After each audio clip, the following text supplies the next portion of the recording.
पूरे data science के अंदर एक कॉन्सेप्ट आता है जिसे हम बोलते हैं वेरिएंस और कोरिलेशन। जब तक आपको ये कोरिलेशन और कोवेरिएंस नहीं समझ जाते, तब तक आप डेटा को अच्छे से इंटरप्रेट नहीं कर सकते और उसमें से अच्छी इंसाइट नहीं निकाल सकते हो।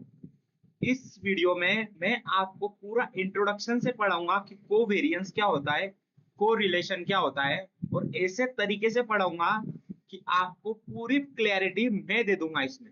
इस वीडियो को एंड तक देखते रहो। मैं हैंड रिटन नोट्स लाया हूँ, वहां से आप क्लियरली समझ सकते हो कि कोरिलेशन और कोवेरिएंस क्या होता है। तो चलो, मैं आपको लेके चलता हूँ हमारी पीडीएफ पे, जिससे हम वो लर्न करते हैं। 7 पेजेस की पीडीएफ है बस। पूरे 7 पेजेस की पीडीएफ में मैं आपको पूरी समरी दे दूंगा कोवेरिएंस और कोरिलेशन की। सबसे पहले ये दोनों होते क्या है, इनकी डेफिनेशन क्या है, ये क्यों इस्तेमाल किए जाते हैं, ये समझते हैं। कोवेरिएंस एंड कोरिलेशन दो स्टैटिस्टिक्स मेजर होते हैं use to determine the relationship. देखो हाँ, जो वर्ड्स को हाईलाइट कर रहा हूं वो इंपॉर्टेंट है। Relationship between the two variables. जो दो वेरिएबल है, पहला वेरिएबल आप एक्स लो या ए लो, दूसरा वेरिएबल आप वाई लो या बी लो, इन दोनों वेरिएबल के बीच में क्या रिलेशन है। both are used to understand how changes in one variable are associated with change in another variable। यानी कि इन दोनों के बीच में क्या रिलेशन है। क्या जब x बढ़ेगा तो y भी बढ़ेगा, क्या जब x घटेगा तो y भी घटेगा। क्या ये इनवर्सली प्रोपोर्शनल है कि डायरेक्टली प्रोपोर्शनल है। ये काम करने के लिए हमको इसको इस्तेमाल करने के लिए हम इस्तेमाल करते कोवेरिएंस और कोरिलेशन। दोनों वेरिएबल के बीच में क्या रिलेशन है, x और y के बीच में। क्या जब x बढ़ेगा तो y भी बढ़ेगा, या फिर जो x घटेगा तो y भी घटेगा, या दोनों साथ बढ़ेंगे या साथ घटेंगे। ये काम करने के लिए हम इस्तेमाल करते हैं कोवेरिएंस एंड कोरिलेशन। तो जैसे जैसे आगे बढ़ेंगे ना, आपको क्लैरिटी मिलती चली जाएंगी, बस थोड़ा सा वेट करो। शुरू करते हैं कोवेरिएंस से। Covariance is a major how two random variable x and y is a random variable changes together। x और y changes together, दोनों एक साथ कैसे घटते हैं या बढ़ते या चेंज होते हैं। if one variable tend to increase, अगर x बढ़ता है, and decrease together, x बढ़ा मतलब y भी बढ़ा, टुगेदर, देखो टुगेदर इस्तेमाल किया है यहाँ पे। if the variable tend to increase together, x और y टुगेदर बढ़े, डिक्रीज टुगेदर x और y साथ में घटे, तो कोरिलेशन इज पॉजिटिव। और अगर एक बढ़ रहा है, if one tend to increase and another is decrease, मतलब x बढ़ रहा है और y घट रहा है, या फिर y बढ़ रहा है और x घट रहा है, then the correlation is negative. इसका एकदम सिंपल वर्जन मैं आपको बताऊं, सो अगर दोनों एक साथ बढ़ रहे हैं तो ये भी होगा कि दोनों एक साथ घटेगा, तो इसे बोलते हैं हम कोवेरिएंस पॉजिटिव है। लेकिन अगर x बढ़ रहा है और y घट रहा है, या फिर y घट रहा है और x बढ़ रहा है, तो हम बोलेंगे कोरिलेशन नेगेटिव है। अब देखो यहाँ पे एकदम अच्छा मैं एग्जांपल लेके आया हूं। देखो, अब जैसे जैसे x बढ़ रहा है, 2 4 6 8, वैसे वैसे y भी बढ़ रहा है। और जैसे जैसे x घट रहा है, देखो y भी क्या हो रहा है, घट रहा है। उनके बीच में ये रिलेशन हम बोल सकते हैं।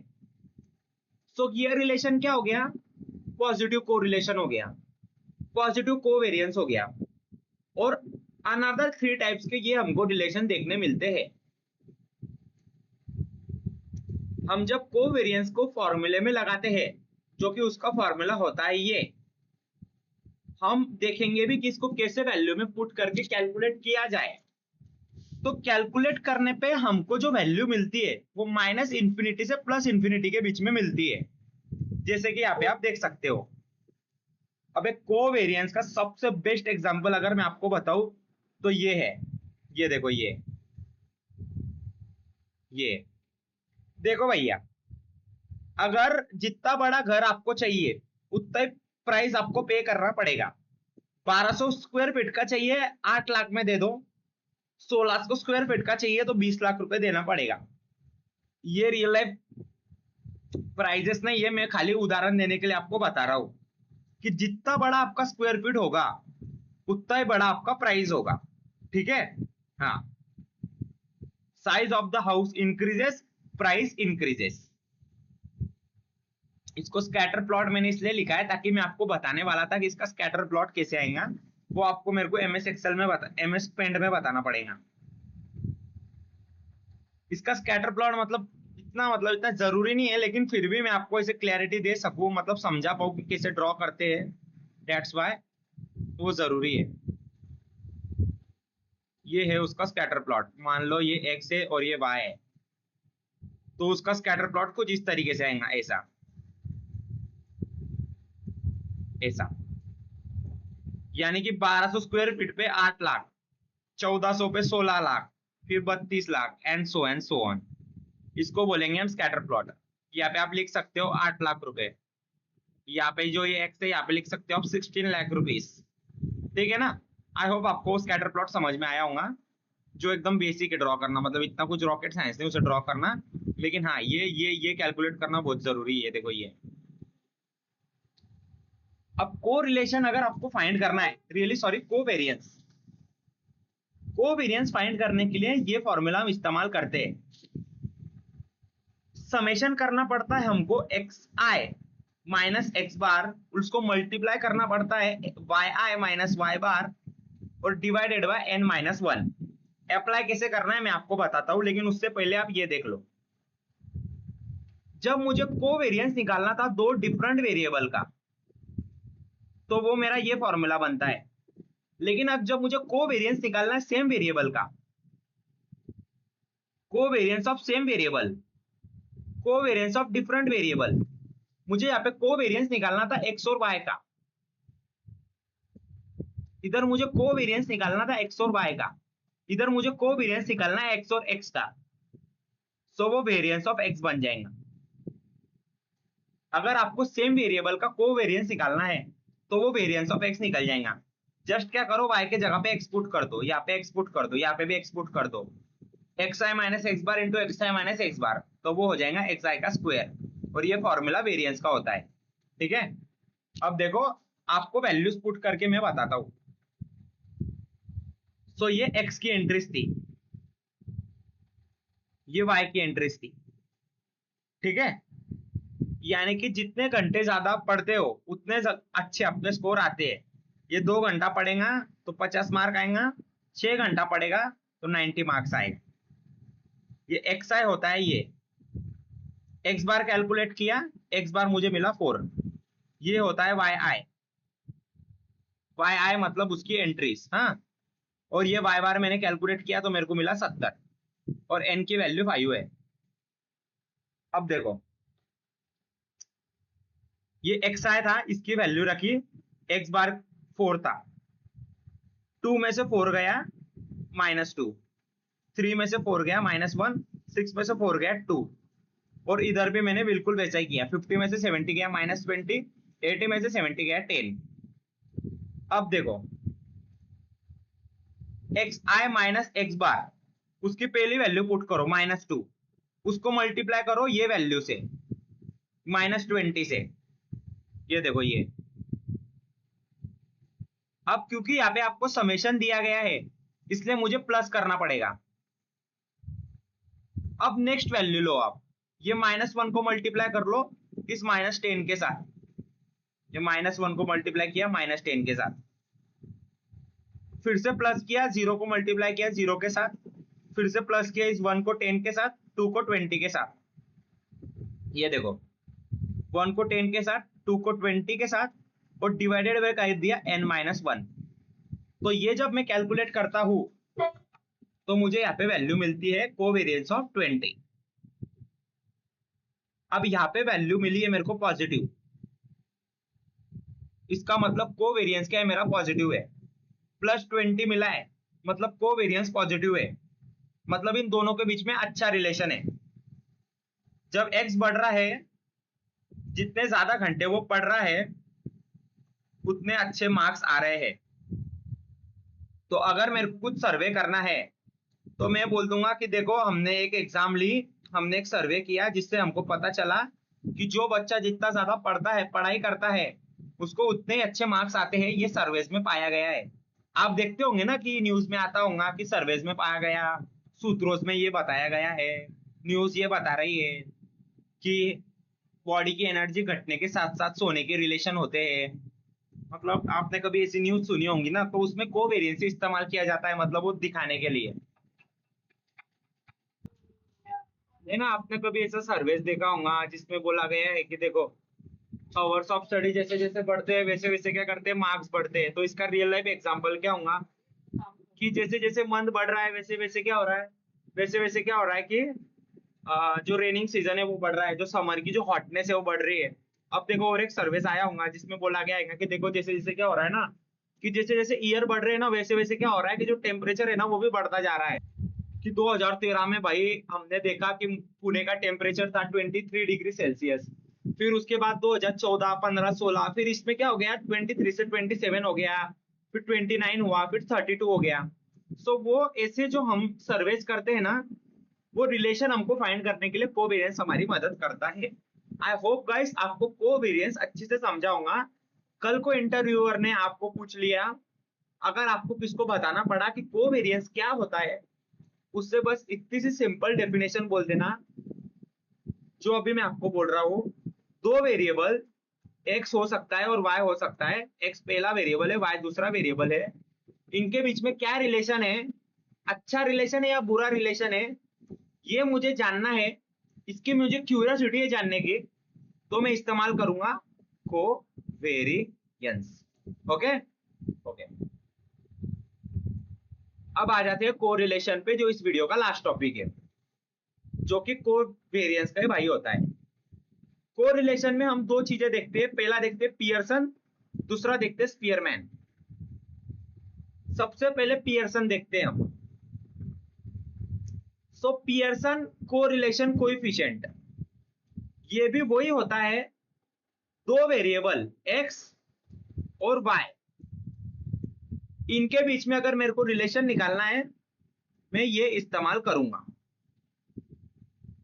लेकिन यहाँ पे सबसे बड़ा डिफरेंस क्या होता है कि जो कोवेरिएंस है हमको किस में वैल्यू देता है, माइनस इंफिनिटी से प्लस इंफिनिटी के बीच में, और जो हमारा कोरिलेशन का पियर्सन है वो हमको वैल्यू देता है -1 से +1 के बीच में।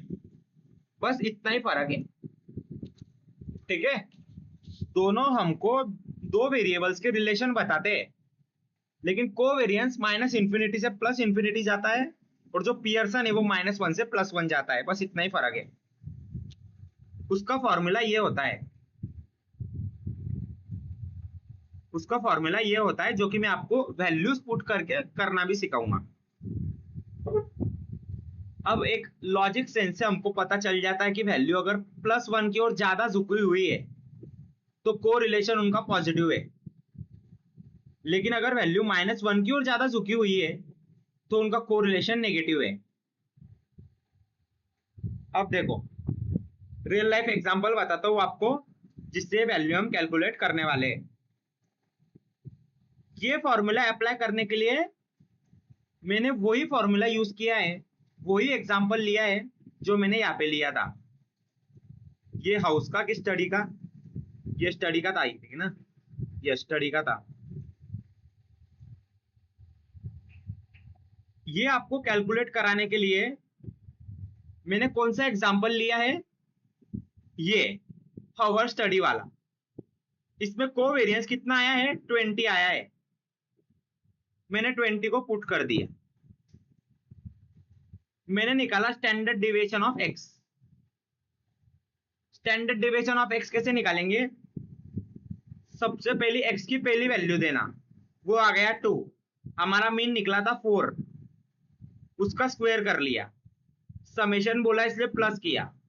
नेक्स्ट एक्स की वैल्यू क्या थी, वो थी 3, माइनस किया उसके मीन को, उसका स्क्वायर किया, प्लस नेक्स्ट एक्स की वैल्यू क्या थी 4, उसके मीन को माइनस किया, 4 - 4 0, and so on divided by begin. N की वैल्यू कितनी थी 5 की। यहाँ पे हमको ये वैल्यू मिलती है जो कि मैंने यहाँ पे पुट करी। और वाई के केस में भी मैंने वही किया। जो मेरी पहली वाई की एंट्री थी वो थी 50, माइनस किया उसके मीन को और वही फॉर्मूला अप्लाई किया, तो मुझे स्टैंडर्ड डिविएशन ऑफ वाई ये मिला। सो मैंने स्टैंडर्ड डिविएशन ऑफ वाई यहाँ पे पुट किया और मेरे को वैल्यू मिल गई 1.005। अब यहाँ पे क्या लिखा गया है कि वैल्यू अगर +1 की ओर ज्यादा है मतलब हमारा पॉजिटिव कोरिलेशन है, मतलब जो भी हमने ये डेटा लिया है इसका कोवेरिएंस और कोरिलेशन पॉजिटिव है, कोरिलेशन और कोवेरिएंस इसका पॉजिटिव है। ठीक है ना, ज्यादा रॉकेट साइंस नहीं है, बहुत ही इजी तरीके से समझा रहा हूं और ज्यादा डेप्थ में भी नहीं जा रहा हूं क्योंकि ये मतलब बहुत ही इजी कॉन्सेप्ट है। अब हमारा लास्ट कॉन्सेप्ट है जिसे हम बोलते हैं स्पीयरमैन। अब देखो ये स्पीयरमैन क्यों इस्तेमाल करते हैं, किधर इस्तेमाल करते हैं, सबसे पहले ये समझ लेते हैं। मैं फिर जाता हूं एमएस पेंट में, रबर का साइज थोड़ा सा बड़ा करता हूं और रफ करता हूं। अब हम स्पीयरमैन क्यों इस्तेमाल करते हैं ये समझ लेते हैं। ये देखो ये हमारे पास एक डेटा सेट है, आप थोड़ा सा जो ड्राइंग होगा उसको इग्नोर करो।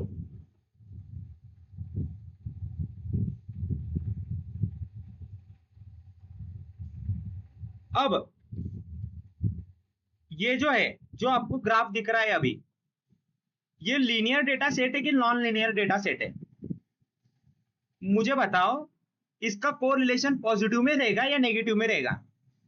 बच्चा भी आपको बोल देगा कि इसका कोरिलेशन पॉजिटिव में रहेगा। क्यों?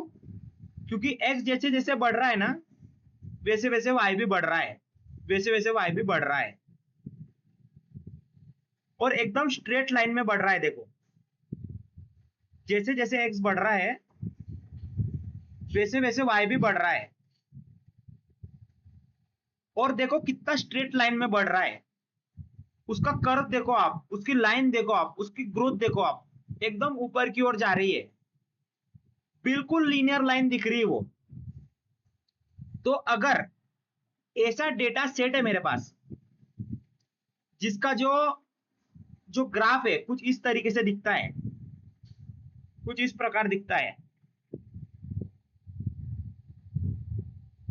उसका जो ग्राफ है वो कुछ इस प्रकार दिखता है, लीनियर दिखता है, उसका कोरिलेशन तो मैं फाइंड कर दूंगा, उसका कोरिलेशन तो मेरे को मिल जाएगा जिसका हम बोलते हैं पियर्सन।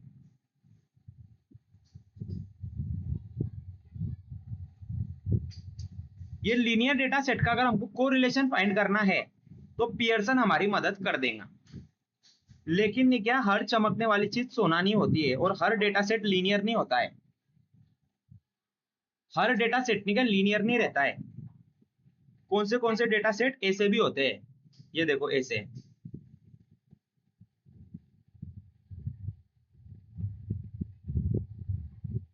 ये नहीं क्या थोड़ा सा अपवर्ड हो जाएगा, मैं आपको इससे करके बताता हूँ। देखो अब मुझे बताओ कि ये लीनियर है क्या।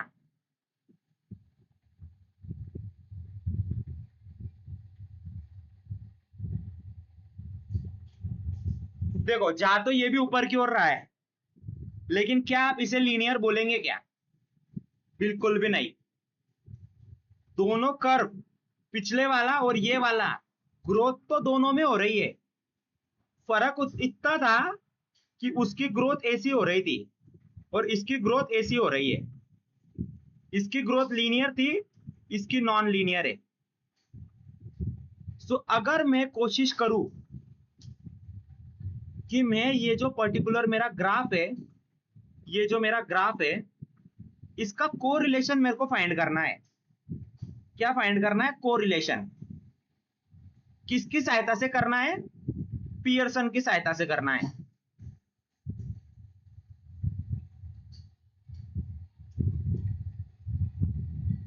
तो आंसर रहेगा कि आप एक्यूरेट नहीं कर सकते, कर सकते हो, पियर्सन आपको जरूर मदद करेगा, पियर्सन आपको आपका दिल नहीं दुखाएगा, लेकिन जो पियर्सन आपका जो वैल्यू फाइंड करेगा इसके लिए कोरिलेशन की, वो इतनी अच्छी नहीं होंगी जितना आपका स्पीयरमैन करके देगा।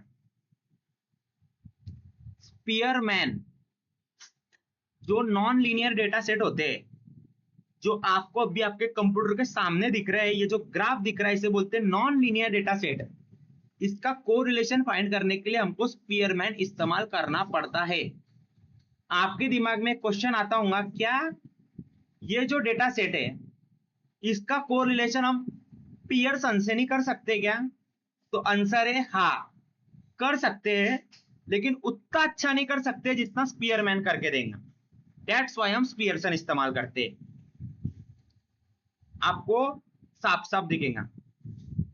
Spearman is used to find the correlation between two variable because Pearson does not able to calculate the correlation for non-linear data set। ये non-linear data set है, इसका correlation Pearson find कर सकता है, लेकिन उतना अच्छा नहीं कर सकता जितना Spearman कर सकता है। That's why हम इस्तेमाल करते हैं Spearman। फॉर्मूला देख लो आप, covariance of rank of x comma rank of y, standard deviation of rank of x multiply by standard deviation of rank of y। rank of y rank of x क्या होता है? x की entries आपके सामने दिख रही है, y की एंट्रीज आपके सामने दिख रही है। जो सबसे छोटा नंबर है उसको रैंक मिलेंगी 1, जो उससे बड़ा नंबर है डेट इज 3 1 उसको मिलेगी रैंक 2, फिर रैंक 3 रैंक 4 रैंक 5। वाई के केस में भी ऐसा ही हुआ, जो सबसे छोटा नंबर था 1 2 उसे मिली रैंक 1, और जो सबसे बड़ा नंबर था 8 उसे मिली रैंक 5।